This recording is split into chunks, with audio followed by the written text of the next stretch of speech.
Search engine অপটিমাইজেশনে যারা professionally কাজ করতে চান তাদের জন্য অনেক অ্যাডভান্স বিষয়, অনেক অ্যাডভান্স ফিচার জানা প্রয়োজন। লাইক আপনি একটা কিওয়ার্ড নিয়ে কাজ করছেন, সেই কিওয়ার্ডটির গ্লোবালি তার ডিমান্ড কেমন, বা আপনি চাইলেন যে রিজিওনালি কোন জায়গায় কোন রিজনে বেশি ডিমান্ড, সেটি যদি আপনি জানতে চান, সেটির জন্য আপনাকে সাহায্য করবে গুগল ইনসাইটস ফর সার্চ। এটি গুগলে গিয়ে যদি আপনি সার্চ দেন, গুগল ইনসাইটস লিখে সার্চ দিলে আপনি প্রথমেই পাবেন। তো গুগল ইনসাইট সার্চে গেলে আপনি এ ধরনের একটি ইন্টারফেস পাবেন। তো সেখানে আপনি লিখে দিবেন, লাইক আমি এখানে লিখেছি লাইভ ক্রিকেট। তো লাইভ ক্রিকেট নিয়ে বর্তমানে মে 2011 আমি লেসন দিচ্ছি। তো লাইভ ক্রিকেট নিয়ে কোন রিজনে কীরকম সার্চ পড়ছে সেটি যদি আমি দেখতে চাই, এখানে আমি ডিফাইন করে দিয়েছি ফিল্টারে 2011, অর্থাৎ কারেন্ট ইয়ার।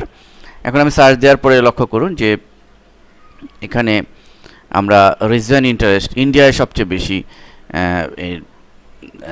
ট্রেন্ড দেখতে পাচ্ছি। ইন্ডিয়ায় সবচেয়ে বেশি সার্চ পড়ছে, এরপরে পাকিস্তানে, এরপরে শ্রীলঙ্কা। এই রিজনগুলোতে ক্রিকেটের খেলাগুলো বর্তমানে বেশি চলছে। এরপরে ফোর্থ পজিশন আছে বাংলাদেশ, ইউনাইটেড আরব আমিরাতস, নেপাল। এভাবে পর্যায়ক্রমে আমরা এর গ্রাফ দেখতে পাচ্ছি, রেখাচিত্র দেখতে পাচ্ছি।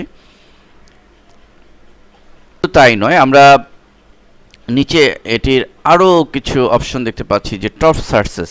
অর্থাৎ আমি এই ক্রিকেট নিয়ে কিওয়ার্ডটি নিয়ে যখন সার্চ দিয়েছি, গুগল আমাকে আরও কিছু ফিচার এখানে সংযুক্ত করে প্রদর্শন করাচ্ছে। যেমন সব রিলেটেড কোন কিওয়ার্ড দিয়ে বেশি সার্চ পড়ছে, সবচেয়ে বেশি সার্চ পড়ছে। যেমন লাইভ স্কোর, এটি দিয়ে live cricket cricket score, cricket streaming live, cricket streaming, world cup live. So আপনি যদি এই ধরনের কিওয়ার্ড দিয়ে আপনি পোস্ট দিতে পারেন, তাহলে ডেফিনেটলি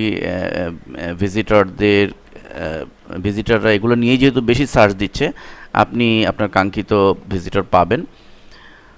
তো মূলত কিওয়ার্ড বাছাইয়ের ক্ষেত্রে এই গুগল ইনসাইট সার্চ আমাদেরকে অনেকটাই হেল্প করতে পারবে। এবং লক্ষ্য করুন, আমরা আরেকটি কিওয়ার্ড দিয়েছি স্কিন কেয়ার টিপস। ধরুন এই কিওয়ার্ড দিয়ে ওয়ার্ল্ডের কোন কান্ট্রিগুলোতে সবচেয়ে বেশি সার্চ পড়ছে, রিজন ইন্টারেস্ট। দেখুন ইন্ডিয়া, এখানে ইন্ডিয়ার সবচেয়ে বেশি, তারপরে রয়েছে ইউনাইটেড স্টেটস।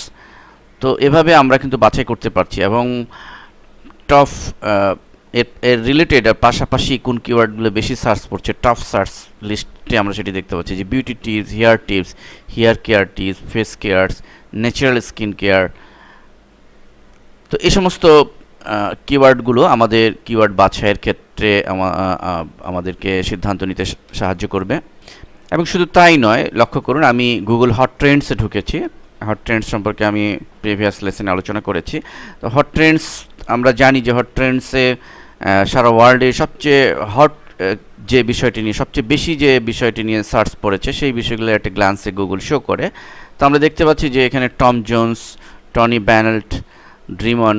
কিন্তু এখন লাইক টম জোন্স, এটি নিয়ে ওয়ার্ল্ডের গ্লোবালি সবচেয়ে বেশি সার্চ পড়েছে, ভালো কথা। কিন্তু এটি কোন রিজনে সবচেয়ে বেশি সার্চ পড়েছে, কোন রিজনে কম পড়েছে, সেই বিষয়টি যদি আমাদের জানা থাকে, এবং এক্ষেত্রে আমার টার্গেটেড ভিজিটর যদি আমাদের প্রয়োজন হয়, সেটির জন্য আমাদের কিন্তু এই ইনসাইট সার্চটাকে আমাদেরকে হেল্প করবে।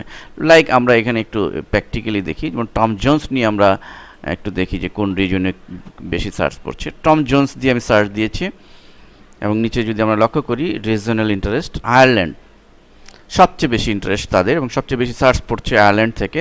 Second United Kingdom, Chile, Sweden, Hungary, Finland, United States. এইভাবে পর্যায়ক্রমে আমরা কোন রিজন থেকে, কোন কান্ট্রি থেকে সবচেয়ে বেশি সার্চ পড়ছে তার রেখাচিত্র দেখতে পাচ্ছি।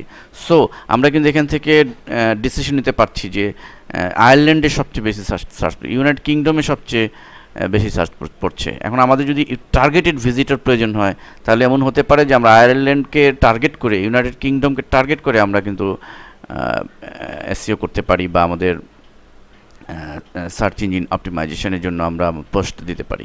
এবং এর পাশাপাশি আমরা এটিও দেখতে পাচ্ছি যে রিলেটেড আর কি বিষয় নিয়ে সার্চ করবে, Tom Jones lyrics, Tom Jones songs, YouTube Tom Jones, এইসব বিষয় নিয়েও মানে টপ সার্চ পড়ছে। অতএব এইগুলো দিয়েও আমি পোস্ট করলে কাঙ্ক্ষিত ভিজিটর পেতে পারি। ধন্যবাদ।